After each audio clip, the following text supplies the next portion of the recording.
Bu podkastı dinləyəndən sonra bir çox suallarınıza cavab tapacaqsınız. Ona görə də diqqətli şəkildə dinləyin. İndi birinci olaraq müşahidə eləyin, ətrafınıza baxın və sadəcə bu sualıma cavab verin. Həyatınızda hal-hazırda nə qədər maddiyyat yarada bilmisiniz? Yəni, nə qədər qazancınız var aylıq olaraq, sizə gələn hədiyyələrdir, işinizdir, malınız, mülkünüz, eviniz, maşınınız, həyatınızda olan insanlara qədər. Yəni, toxuna bildiyiniz hər bir şey həyatınızda yaratdığınız maddiyyata daxildir. Və siz bu maddiyyatdan nə qədər yarada bilmisiniz həyatınızda? Birinci olaraq özünüz üçün bunu müşahidə edib, yəni gözdən keçirin ki, mən nə qədər maddiyyata sahibəm hal-hazırda, nə qədər qazancım var, nələr yaratmışam həyatımda. Və indi isə demək istəyirəm ən əsas sualı cavablayaraq. İndi bir misalla izah eləyəcəm. Tutaq ki, siz düşünürsünüz ki, təbii ki, hər kəs istəyir qazancını artırmaq, daha çox şeylər yaratmaq həyatında, ev almaq, maşın almaq, işini böyütmək, qazanclarını artırmaq qat-qat. Təbii ki, hər kəsin istəyi var bu haqda və çox normal bir istəkdir. Çox da yaxşı eləyirsiniz. Və tutaq ki, siz düşünürsünüz, bir misalla deyirəm, siz öz məqsədinizə uyğunlaşdıra bilərsiniz. Mən istəyirəm ki, aylıq 5000 manat qazancım olsun və maşın alım məsələn. Amma hal-hazırda qazancım 1000 manatdır. Nəyə görə? Yəni, burada əsas sualı cavablamaq istəyirəm ki, hal-hazırda nəyə görə həyatınızda bu qədər maddiyyatınız var, niyə artıra bilmirsiniz və nəyə görə hələ də bu qədər qazancınız var. Bəlkə də illərdir eyni işlə məşğulsuz və qazancınızı artıra bilmirsiniz. Bəlkə də muzlu işləyirsiniz, bəlkə öz işinizi qurmusunuz, fərqi yoxdur. Və ya məni dinləyirsiniz, evdar xanımsınız və buna daxili, məsələn, həyat yoldaşınız sizə nə qədər pul verirsə, nə qədər maddi olaraq sizi təmin eləyirsə, bu da sizə aiddir o zaman. Yəni, sizin həyatınıza gələn, sizə aid olan bütün maddiyyatı burada nəzərdə saxlayırıq. Deməli, indi isə qeyd eləyin və bunu dəfələrlə dinləyərək hətta yadda saxlayın. Çünki çox suallarınıza cavab tapacaqsınız. Hal-hazırda həyatınızda nə qədər maddiyyat yaratmısınızsa, nə qədər qazancınız varsa, birinci olaraq bunun səbəbi odur ki, deməli, siz hələ bu qədərinə hazırsınız. Yəni, psixolojik olaraq, şüuraltı olaraq. Hələ siz bu qədər qazanmağa, bu qədər maddiyyat yaratmağa hazır idiniz. Buna görə də həyatınızda bu qədəri var. Əgər daha çoxuna hazır olsanız, psixolojik olaraq, yəni, məsələn, bəlkə kirayədə yaşayırsınız, amma öz evinizin olmağını istəyirsiniz. Bu, özü belə bir psixolojik sistem gərəkdirən bir şeydir. Eyni şəkildə də maşın. Deyək ki, illərdir məqsədiniz var maşın almaq, amma alındıra bilmirsiniz bir türlü. Pul qazanmaq olmur ya da nəsə maneələr çıxır. Necəsə alınmır da, yəni. Və ya çox çalışmalı olursunuz bunun üçün. Və ya hal-hazırda, ən sadə misalla bunu deyim, siz indi öz maddiyyatınıza və məqsədlərinizə uyğun deyərsiniz. Yəni, baxarsınız. Hal-hazırda 1000 manat qazancınız varsa, deməli, siz hələ bu qədərinə hazırsınız.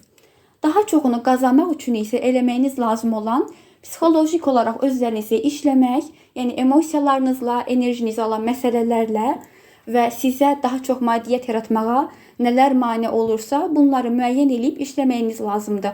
Bu haqda mən qısaca yenə də ayrıca danışacağam. Yəni, sizə nələr mane olur, hansı mövzularda işləyə bilərsiniz deyə bu haqda yönləndirmə zaten olacaq. Və ikinci önəmli mövzu isə yenə də budur ki, yenə vurğulayıram. İkinci qeydiniz isə bu olacaq ki, hal-hazırda həyatınızda nə qədər maddiyyat yaratmısınızsa, nə qədər qazancınız var, nə qədər mal mülkünüz var, nə qədər insanlar var həyatınızda, işiniz hansı durumdadırsa, bunlar hamısı daxildir. Deməli, hələ sizin enerji həcminiz bu qədərini qəbul eləyir. Yəni, sizin enerjiniz nə qədərdirsə, həyatınızda o qədər də maddiyyat yarada bilirsiniz. Birbaşa olaraq da qazancınız bunu göstərir. Yəni, 500 manatlıq qazancınız varsa aylıq, deməli siz dünyaya 500 manat qədər enerji verirsiniz. Və ya 2000 manat qazanan bir insan, deməli daha çox enerjisi var, daha çox enerjisini, resurslarını dünyaya, faydaya və insanlara verə bilir. Və bu onu göstərir ki, həmin insanın nəyə görə enerjisi var? İndi düşünə bilərsiniz ki, zaten bu haqda mən danışmışdım, yenə də vurğuluyum. Çünki ən önəmli mövzulardan biri budur. Mənim həyatımı dəyişən yaxşı yöndə. Bu haqda mən yenə dəfələrlə danışacağım. Çünki bunu öyrənmək, mənimsəmək və bu yöndə özlərimizi işləmək həqiqətən həyatımızda qalıcı nəticələri gətirir. istədiyimiz maddiyyatı, zənginliyi, pulu, hətta münasibətlərdə uğuru, rifahı, hər bir şeyi. Hər bir insanın günə başlayarkən eyni qədər enerjisi olur. Sadəcə olaraq baxır kim bu enerjini nəyə sərf eləyir. Kimisi enerjisini alan bəzi məsələlərə, məsələn emosiyalara, hansısa rollara düşməyə, xilaskarlığa, yaxşı qız olmağa, insanları məmnun eləməyə, məsləhətlər verməyə, qərarsızlıqda qalmağa, asılılıqlara, bu kimi məsələlərə enerjisi gedir deyə daha çox maddiyyatı həyatında yarada bilmir. Buna görə də nə qədər enerji verirsə dünyaya, nə qədər işləyir, nə qədər bir şeylər eləyirsə dünya üçün, insanlar üçün, o qədərini də qazana bilir avtomatik. Daha çoxunu qazanmaq istəyiriksə də ona görə də enerjimizi alan məsələləri təsbit eləyib, bunlar üzərində şüuraltı ilə işləməyimiz lazımdır. Yəni bir coachla ki, artıq enerji israfı olmasın. Çünki yəni belə düşünün də, bu enerji onsuz da sizdə var.